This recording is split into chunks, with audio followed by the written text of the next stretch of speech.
people are so open and makes you feel like you can trust them, but then you will get betrayed a lot.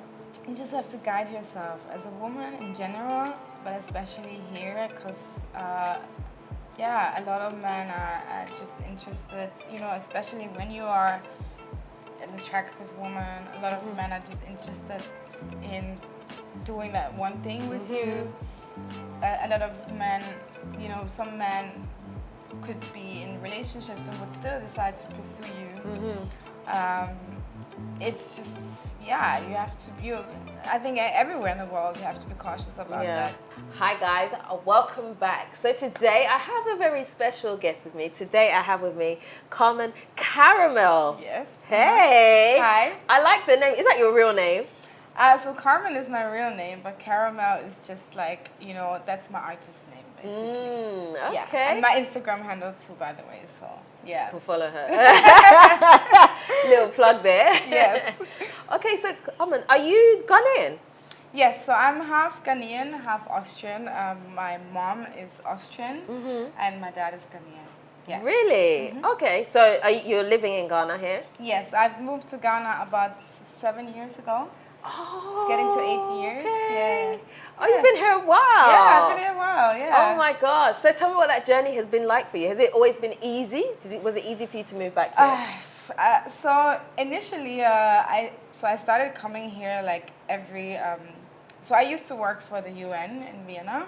And I had like a contract where I had like 3 months off a year. So I would come to Ghana for those 3 months every year since I was about 24 years old. Yeah. And the transition was quite easy because I've always felt like I was almost living here, but then I had to go back to my job and my other life there. Right.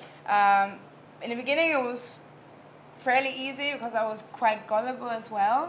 Gullible. But it's been an up and down journey. Like it's been tough, but it's been also very rewarding. It's been really like a roller coaster. Yeah. Okay. So what made you want to move to Ghana full time though? It's not the easiest place to move to. Let's be honest. It's not the easiest place, indeed. So I was, like I said, I was working in Vienna, in Austria, and I just didn't feel so fulfilled. Like I had everything. I had a beautiful apartment there, a good job, money and everything. But I found myself being in a routine from every day. It was just the same. And then also, I love Austria, but it's not such a multicultural country. And from the beginning when I grew up, I always felt, I felt like a lack of belonging. And I didn't feel so accepted. And I always had this yearning feeling to come back. Also because when I was young, like 5 years old, we moved here. Like my whole family moved here. And then 3 years after, like my parents split and then the dream died basically. But I remember my childhood here, like those 3 years, and it was such an impact that it had on me. And I always just had this longing feeling just to come back here and basically be free. Like I felt freedom here.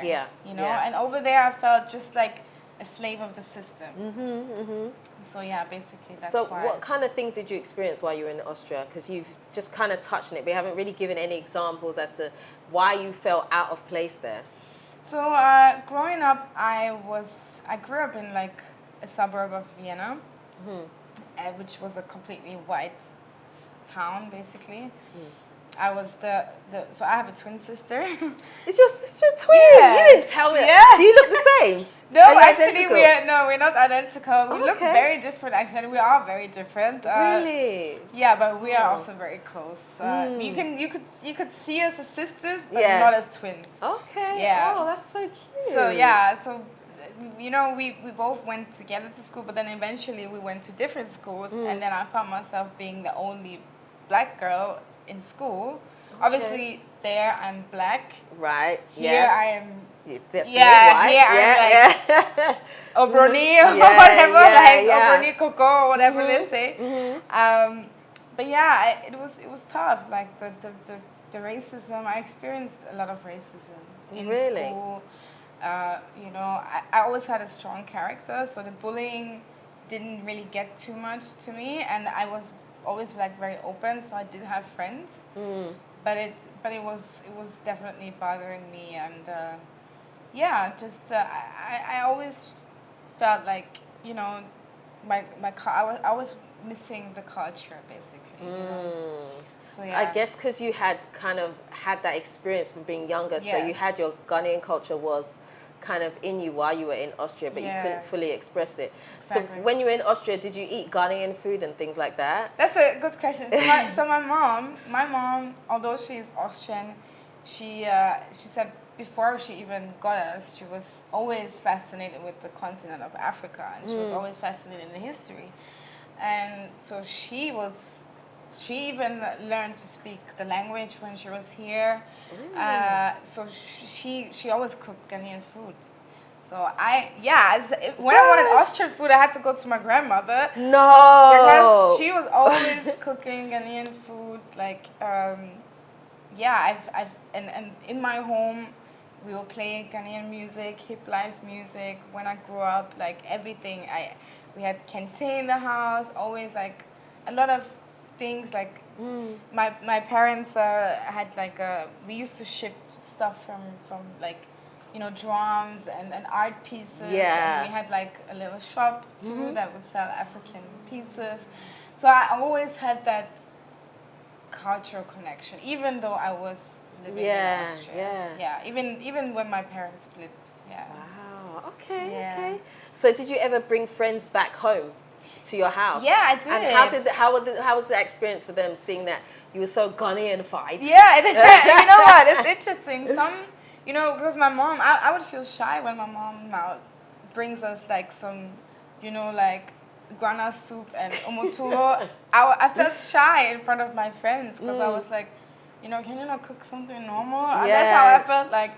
But most of my friends, they love the food. And I have one particular friend, her name is Laura. I met her when I was 9 years old. Yeah. And she loved it. Like, she loved everything about it. And we would sometimes go to, there's like a Ghanaian community in Austria, and we would have like some events sometimes, like some yearly events, and she would come with us to those events. Really? And so fast forward, actually, I brought her in 2012. I brought her to Ghana. You did? Yeah, and so she started to fall in love with the country, and 4 years ago she moved here as well. No way! What? Oh my gosh! Never underestimate your influence on somebody you know. 4 years ago she moved here. Really? She's now she now found a boyfriend. So first we were living here together, like. But she's now she now spread her wings and, and now she's like here full time. I go back sometimes just for a couple months. Yeah. But she's like here full time. That's crazy. Yeah. What? I remember when I brought her here, she would be eating the gizzard and chewing on the wele. And not even me, I would eat these things. And she was embracing it so much, and we were like, you know, we were like 20, 22 or something back then. And we said that one day we can see ourselves living here. And that's the case. So we've been friends for that long. Yeah. That's so amazing. Oh my gosh. Yeah. So did your parents also move to Ghana? So my parents, they're not here. They never moved back. My father, he's a doctor. So he eventually moved to the UK to work there, and my mom, it was always her dream to come back, but it just didn't work out. Like, she just but she was here last year for some time, for like 6 months. She was here. That's a good amount of time. And she bought some land too, and so she's planning to actually retire eventually because we are here. Yeah, Hopefully she's gonna have some grandbabies. Yeah. So, Yes. Yeah. Okay, so what did they think when you said that you wanted to move here permanently? So my mom always pushed me to go back, not forever, but she always said, because there was a time in my life from 10 years old till 20 years old where I did not come back. And it was really hard for me, because I felt like I was depending on my parents to come back. And finally, when I got my first job, I saved up money to come back on my own. So that was my first trip alone. You came on your own? Yeah, that was my first. Did you have family here? I had family here, yes. But I'm not really close with them anymore. But I came here, obviously we had, my father built a house. Okay. So I was able to stay there, and there was a caretaker. So yeah, I came here and I was like, I want to explore Ghana on my own. And I did not have any money. I was just going on trotro to all the places, to Western Ghana, to Kumasi, with a backpack. Yeah, and I had a camera back then, and I was like, I remember I was Googling for places to look, to travel to in Ghana, and I could not find really nice pictures online. Yeah. And then I came to those places, and I was like, oh my God, they're so much more beautiful in person. And so I started to take pictures, and then uploaded them online. That's how I sort of started promoting Ghana also to my friends and stuff, because I've had a lot of friends come here, really? Yeah, many friends from Austria come here, stay with me, so yeah. Wow. Yeah. Are they white friends or black friends? Mixed. Mixture. So I have, one is from Brazil, her name is Thais, also those are friends that I have since years and years and years. Yeah. And then I have one that is Nigerian, and she would come to Ghana first before she ever went to Nigeria, obviously because it's safer. She had more guidance with me too. So yeah, all kinds of friends, white, brown, Latin. Yeah. Wow, that's really cool. Yeah. Okay, so when you came here on your own for the first time, was it how you expected it? Did you remember it like that as a child, or were you now experiencing something different to what your childhood was like? It was different in terms of I have to say that the pollution was shocking for me. I remember going to Labadi Beach and then the Laguna, and that Laguna used to be, we used to play in there, we used to swim in there, and then now it was full of trash, and I was so shocked. I was very, very sad about the level of pollution that, the change in 10 years. I was really shocked about it.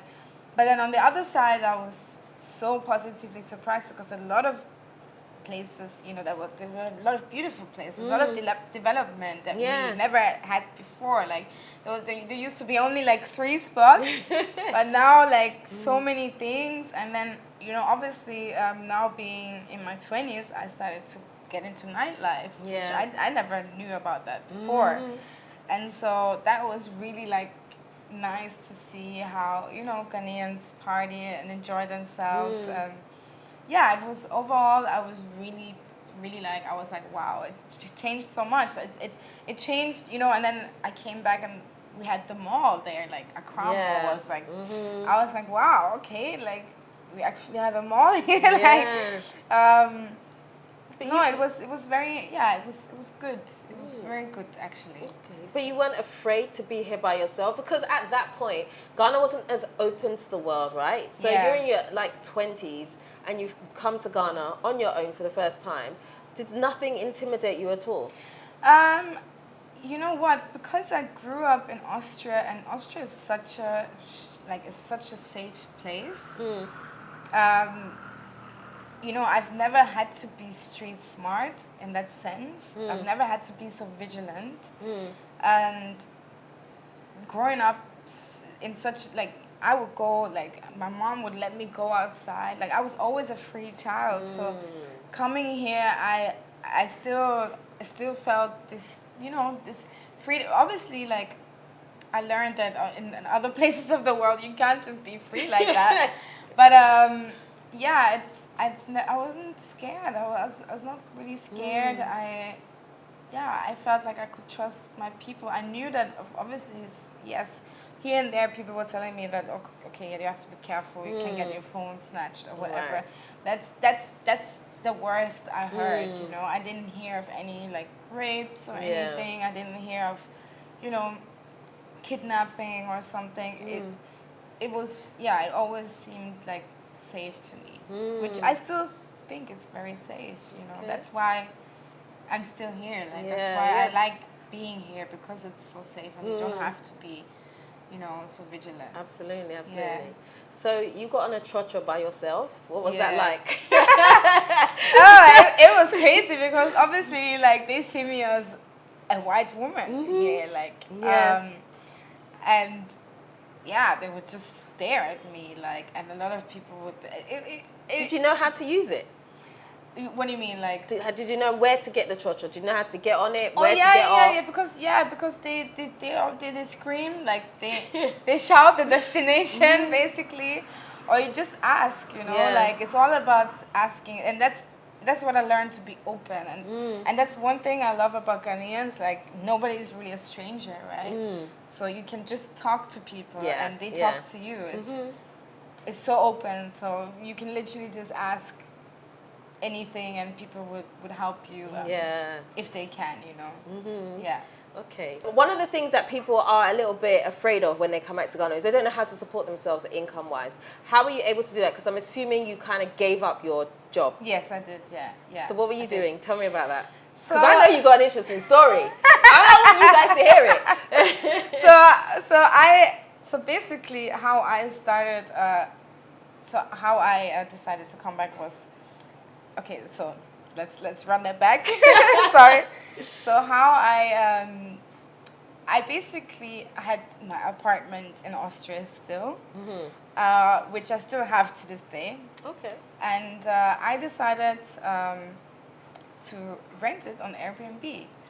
And so I was comparing. Obviously, it was less than my income, but it was still a good income. So that's what I did. I did Airbnb remotely, and I was like, okay, let me have this. This is like a form of passive income, where I know. I was lucky. I started to get tenants for like long periods of time, so I didn't even have to worry about anything. And I've had friends and family that would help me like maintain the apartment. So that was really good. And but that was basically my basic income. And then I decided to, even before I quit my job, I started to have this idea of doing like a fashion brand. And I love the prints and everything, but I didn't like some of the styles, right? And so I, obviously being like a woman and young, and I wanted like, okay, I want to have something nice and like cute and sexy. And so I decided to get into designing. So I had this brand called Sonyani. I'm saying had because after some time it just got too much for me, too overwhelming. Why? What happened? So basically I wanted it to be like a slow fashion brand, like a sustainable fashion brand. And I wanted to have everything done here in Ghana, sourcing and made by Ghanaians, made in Ghana. And I was a one-woman business, and it just became a lot. It just became too much for me, and it's tough because it was going so well, and because it went so well, it got too overwhelming for me. Really? Oh gosh, what a complaint to have. Yeah, I know, right? And then also a very important point. I was then going through a major breakup, and everything just became too much to me. And I started to handle shipping, handle customer service, handle the social media, and then my creativity got lost in it. Like I did not even feel creative anymore, and I just literally just left it. From one day to the other, I was like, Wow. I'm done. I need to heal. I need to concentrate on myself. And that's why I decided to leave it. Okay. It's still there. I might pick it up one day again.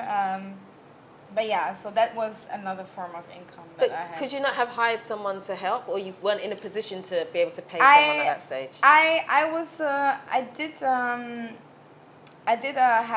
did ask some friends, basically. I did not outsource, which in hindsight I kind of regretted it, because I was like, you know, I always thought I could do everything myself, and I know everything better, you know, and it was hard to give that responsibility. I have the same issue, yeah. It was very hard to give that responsibility to someone else. Though I've had people messaging me, interns that were from all over the world that wanted to come and work and you know, have internships or whatever, but I just did not feel like I could even give away that responsibility. Okay, you shut the. But I'm learning, you know. Yeah, of course. I think that's one of the major things that people don't understand. Like learning, maybe failing, and then going again. There's nothing wrong with that. You don't have to do something one time and it has to work. Otherwise, it means you failed overall. It's not like that. These things, you take that information into another business. Yes. You see, so you haven't lost anything in that respect, you know. Yeah. So that didn't work out for you. So what did you decide to do next? I was doing so many things. Like I was then people started to have interest in me modeling. You know, I was a bit slimmer back then.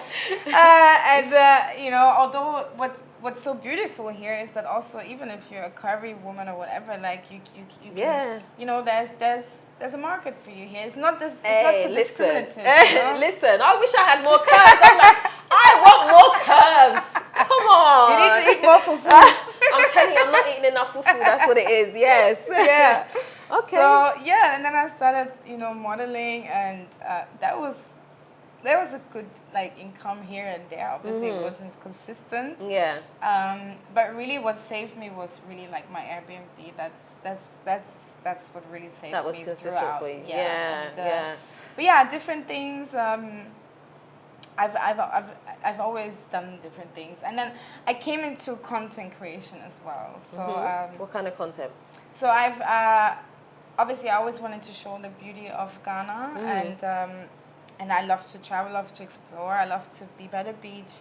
So I started taking videos and pictures and stuff, and then you know, my followers, you know, became more and more, and then I started to, you know, do some collaborations with some businesses. Like they would hire me just to like take videos or pictures and then just promote it on my social media. So okay. So yeah. She's holding back. I don't know why. No. Okay, we're coming to the okay. Let's get there. So yeah, I mean, but it's only so basically last year. It's only last year that I decided to get into DJing. Yeah. Did you hear that? She's a DJ. Yes, I'm a DJ. Now I'm a DJ. Last year, so I'm gonna be 34 this week. So last year, shortly before I was turning 33, or let's say I was going into the new year, I was like, okay, so I've done this and that. I know I never want to go back to the corporate world. Yeah. I never want to ever work for somebody else anymore. Ghana does that to you. Yeah, I was like, I don't want that anymore. I'm not saying, you know, never say never, because you can sometimes go and then maybe you find an amazing job. No, like I'm not saying it's nothing bad to work for somebody else. But I just found for myself that, you know, I want to be my own boss. And so it wasn't really any, I didn't make like a career decision. It was more so, I'm now at a point, I've done so many things. What is that I wanted to always do, but I've just never had the courage to, or never even, you know, had the time or to do it. And so I was like, and music, I've always loved music. Yeah. And it doesn't matter where I go, if we have like a home party or if we go like rent a villa or whatever, when I'm always on the aux, you know, like, so they always gave me the cable. They were like, Carmen, you play the music. Yeah. They already had a nickname for me, DJ Carms, which is not my DJ name. But yeah, so I was like, you know what? I had some money. I was like, you know what? Let me invest in some DJ gear. Yeah. And that was February last year. My sister was traveling, so I told her, listen, I need this and these things for me to bring back to me. And then and then I had my setup. And then in March I started practicing alone. Like I didn't want to tell anybody. I didn't want to share. I didn't want to post about it because obviously I already had like a little bit of like an influencer status. Yeah. So I was scared to now come out as a DJ, and like people were like, oh, you like she's an influencer turned DJ, right? So I was just silently practicing, and and like I said, I've never had really like an intention to make this a career. Yeah. I just wanted to do something that I'm passionate about. And then I had my first gig end of April last year. How did that come about? Who trusted you? I'm gonna say like it was my very good friend Mimo. His name is Mimo. He's a DJ himself. Yeah. And I remember we were at like one of those house parties, and then I was playing music, and he's like, Carmen, you should start DJing. And I told him, I was like, Mimo, I finally, decided to do it. I was like, and I was about to travel to Europe, and so I was like, I want to have a gig before I go to Europe. And then he was like, okay. And so the party was called Totulum. Yeah. It's like more of like a house event. Like it's like house music, more like Afrobeats or anything, Okay. And I felt really comfortable with that because I felt that was a less judging scene, or like I have to say that. And so I was like, okay, let me do this. And obviously it wasn't such a low pressure gig because it was still like a big event, but I was doing the warm up, so I knew it's not gonna be too many people. And so I did that, and then I posted about it, and Black Volta. Yeah. He messaged me. He was like, why did you never tell me you're a DJ? And then he booked me for that same week for like another event. And then one other friend that I know, he's like, you never said anything. And then he put me on the lineup for the next event. So I had 3 events before I actually left to Europe. And then I was like, okay, you know what?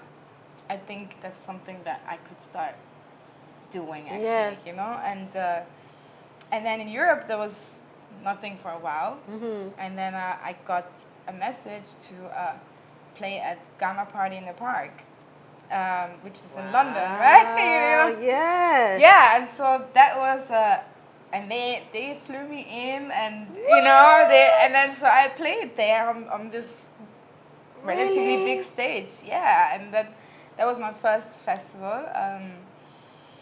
And then, now I started to introduce myself as that's what I'm doing, right? Yes. Because that's what you have to do. Yeah. You have to be confident about it. This is what you do, And then I got a gig in my hometown in Vienna, and then I got a gig for Soho House in London, and then I had my first whole evening, just like a night with Carmen Caramel, and I was playing for 6 hours. That was my first 6-hour set.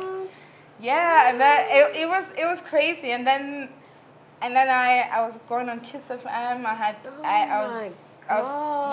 was actually on Kiss FM, and I had a mix there. I created a mix there. Like they had this, was it Black History Month? Yeah. And then they were looking for female DJs. Black female DJs, and I got on there as well. So I was like, wow, this is actually going quite well. Yes. Oh yeah, I forgot. I also had a gig in Paris, which was amazing. So all these doors started to open for me, and I was like, okay, you know what? I believe when you step into your purpose, that's what's gonna happen. Yes. And this is just proof that what is for you is for you. Yes. You know? Yeah. Do you think that these doors would have opened had you stayed in Austria? Honestly, I'm not so sure, because I feel like because obviously I know people here in the scene, it made it like it made it easier for them to like put me on. Yeah. I had no like I did not get a gig in Austria until I came to Austria in May, and I decided to stay because of the gigs that I got. I didn't get a gig until September, so I don't think it would have been like that, honestly. I think a lot of things wouldn't have been like that if I would have stayed in Austria. Yeah. Gosh. And so what was it like for your family to find out that you're doing DJ? Because Ghana's relatively male dominated, right? And you're a woman and you're breaking into this industry. What was that like? My parents didn't really take it too serious, and I remember I was quite, because my sister, she's a singer. She's a great singer. She's been singing like since years, and we as a family always went to her gigs. But yeah, I felt a little bit like disregarded. I felt like they weren't taking me that serious, and I felt like they didn't respect it as much. Yeah. And it was hard for me because I wanted that support, but then I realized, you know what, it's giving me more motivation to just show them that you can actually make money with it, first of all, and then it's a serious thing. So it was my father, he thought it was cool, but my father is like, he's in a time in his life where it's like everything is cool. Yeah. You know? But yeah, so it was difficult, but now they're very proud, and they're very very surprised by what I've done so far. Yeah. Yeah. Oh, that's so cool. Yeah. I love that for you. Yeah, and obviously, so after the whole Europe thing, I was like, okay, you know what? I think now it's time to come back to Ghana. And I was scared initially because obviously people know me here more, and I was like, okay, now it's time to come back and to see if people are gonna book me. Yeah. And I came back in October of last year, and you know, obviously December season was starting to come up, so I was like really nervous if anybody's gonna book me. But then the bookings just started to come in, and I even had to say no to some. Like now, I started to have to even be selective, you know. Really? And yeah, and I think I posted it on like. People now started to ask me, "Oh, where are you playing? Like where?" And then I was like, "Okay, let me actually write it down on my calendar." Yeah. And then I was like, "You know what? Let me actually post it for people to know." Yeah. People now started to say, "Hey, we want to come to you," and then I posted it. I remember it. I don't know how many gigs it was, but it was a lot of gigs, and I posted it, and then people were like, "Wow, it's crazy," and I've played. I played a lot in December. December was crazy. Because every time I open my Instagram, I'm like, oh, there she is. Okay, there she is. I've seen you like everywhere. Yeah, like, what? yeah. I've been pretty much almost everywhere, I would say. That's so great. Yeah. That's so great. So, one thing I do want to know, I'm sure lots of people, because you're a beautiful young lady. Have you been dating in Ghana? So I've how should I say that? I got a whole fumble now. I wasn't expecting that one. So have I been dating? Well, I've not really been like actively dating like that. I've since my last relationship. So I was in a relationship with a Ghanaian, and it ended shortly after I moved here. And it was. Was he in Ghana? Yes. Okay. Yeah. So basically, he didn't live in Ghana, but we both moved to Ghana sort of at the same time. We didn't move together, but yeah. So it ended quite shortly after I moved, and that it was quite traumatizing. So and honestly, it was a very public relationship as well. Like, really, we used to be outside together, and people just knew us, you know, and. Ghana is in Accra, and they're gonna tell you it's like a village, right? It's so small, and everybody knows each other. Yeah. And so everybody knew that I was this and that's girlfriend or ex-girlfriend. Yeah. And so it was hard, you know. It was hard to get away from that, right? Yeah, I know. And so So those first years, I wasn't even interested. I just wanted to heal. Yeah. I just wanted to heal, find my way, find my place, and just And I've started dating again, but it hasn't been very successful, I would say. And I'm really picky, and I'm super picky, and I'm super cautious, and you would have to give me like a good reason for me to even get ready and go on a date. Yeah. What makes you what are you cautious about? You just have to guide yourself as a woman in general, but especially here, because a lot of men are just interested, especially when you are an attractive woman. A lot of men are just interested in doing that one thing with you. A lot of men, some men could be in relationships and would still decide to pursue you. It's just, you have to be, I think everywhere in the world you have to be cautious about that. But African men can be really like trying to switch you up. And then make you not even see the red flags, so But how would you know, like, if a guy's approaching you, how would you know if he was married though? How do you suss that stuff out? I mean, first of all, you need to look at the hands, right? I know, but they're not wearing the finger, the ring always. But it's sort of like you ask people around, like, hey, do you know this person? Do you know, do you know some history or whatever? Obviously, it's stupid to always like do background checks or whatever, or you can't always run do a that. background check on the person. It would be interesting though.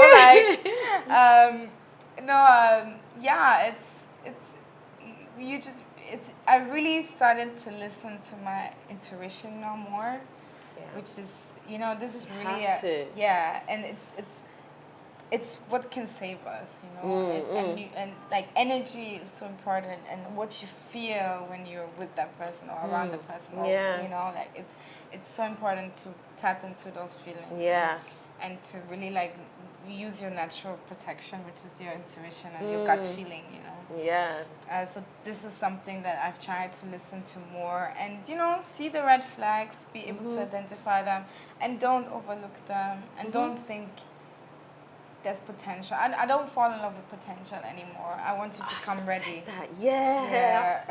Potential. Oh my gosh, Anyway, let me not start. I want you to come ready, and there's certain things, even if you are a great guy, there's certain things that have to be in place, or like you have to be at a certain point in your life where you're like, okay, you're an eligible candidate, basically, So that is how I try to maneuver. But I've been really, really good and really okay with being alone and single and by myself, and I've enjoyed the feeling of not having to worry about anybody and about nobody else's feelings, and not be influenced by anybody's actions. It's been really liberating, and I would not easily give up that feeling of freedom and content with myself. I will not give that easily up. Just some people are in relationships just to be in relationships, just not to be alone. And I've figured out I don't need to be in anything. And I'm not like out there searching. I just trust God, I would say. So what if you find this perfect man, but he doesn't like the fact that you go out all the time to DJ? Well, then it's not my perfect man, because then he has to be. I need a very confident man. I need somebody who's, because I know this is something that's another DJ told me, like a male DJ. He was like, have fun with looking for love, because now you're a DJ. A lot of men don't like that. A lot of men might feel intimidated or insecure, and you're gonna be out. You're out there. You're out at night, surrounded by men. Obviously, you will have fans who try and want to talk to you. But I just need someone who's confident, who trusts in me, but also has enough trust in themselves. I will always be reassuring, but you have to have that certain self-confidence and self-love, you know, and yeah, otherwise you can't hang, you know. Well, you guys have heard the list. Yeah, I love that. Okay, so what advice would you give to someone who is thinking about moving to Ghana? They're unsure, but they want to come, but they're not unsure. What would you say? So, Think about? if you came to Ghana in the December season and you now want to move to Ghana, try and come in a different season. See how it is outside of that, because obviously it's all new. There's so many people and so much fun, and there's so many events and stuff. Just come here and try and see what a day-to-day life is, you know, without all the vacation stuff, you know, think about it. I always tell people, if you think about something, if you have something in mind, if you have that feeling, go for it. Even if you might fail or have to go back, just go for it, because you never know unless you tried. Exactly. So, but I do want to say that living in Ghana is not easy. It's not for the how do you say that? Not for the faint-hearted. Yeah, exactly, and not for the weak. Yeah, I always say that, especially when you've been growing up in the western part, or like I grew up from the most part in Europe. I'm used to things working on time and stuff. I always say, come here with a lot of patience, not too many expectations, and just make sure you got some money on the side, because it's expensive. Gonna need that, especially right now. It's very expensive. It's very expensive. It's sometimes it's more like, especially Accra, it's like so expensive. It's like even going out for dinner is more expensive than when I would go out in Austria for dinner. Like obviously it depends where you go.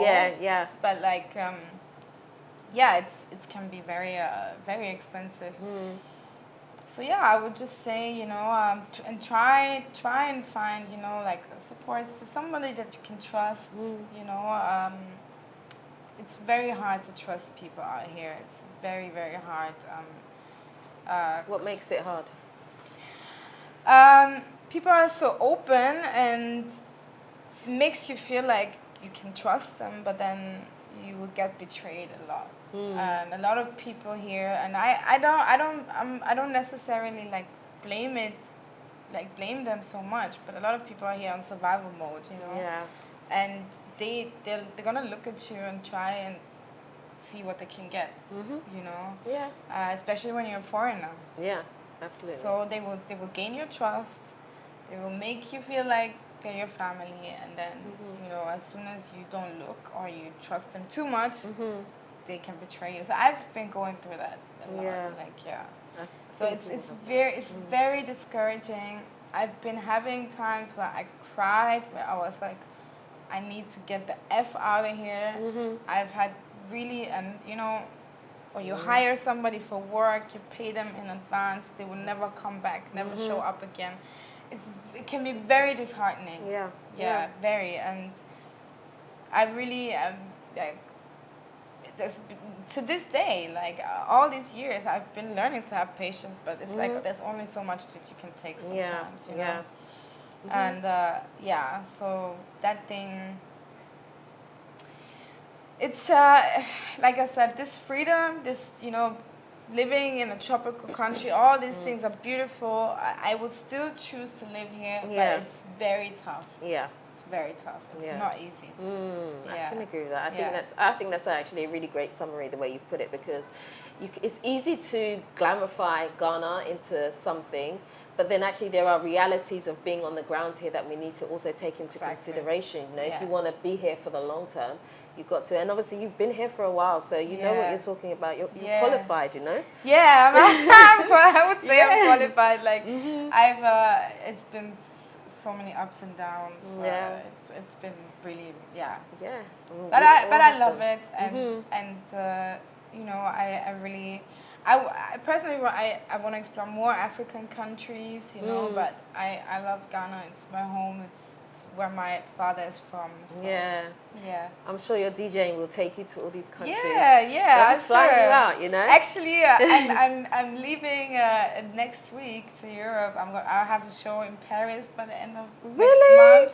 And then I have a show in Ibiza, which on the 4th of July. You're allowed to take anyone with you. It's gonna be so I'm basically having like a little Europe tour coming up. Yeah. Nice. I'm so happy for you. Super excited. Seriously. Yeah. That's really, really good. Yeah, I'm super excited. Wow, okay. Well, thank you so much for coming to talk to me today, because I've really enjoyed speaking to you. So I know you said at the beginning, but where can people find you? How do they find you if they want to know a bit more? So I am on Instagram. So it's at Carmen X Caramel. And then I'm also on TikTok, which is Carmen X Caramel X. On TikTok, I post a lot of content about, you know, beautiful places in Ghana, where you can go to, whatever. Like if you want to do like vacation stuff, I'm on there, very active. And then on Instagram you can find both like mixed content from me DJing, and then also like places that you can go to. Yeah, so Carmen X Caramel. There you go, she said it. All right, guys. So I hope you've enjoyed this one. Obviously, do head over, check out her socials and all that good stuff. And that's the end of the video. So if you haven't already subscribed to this channel, do me a favor. Hit the subscribe button and the notification bell. Don't forget to also like, comment, and share this video. Until next time, we are out. Nutitfafa. Peace.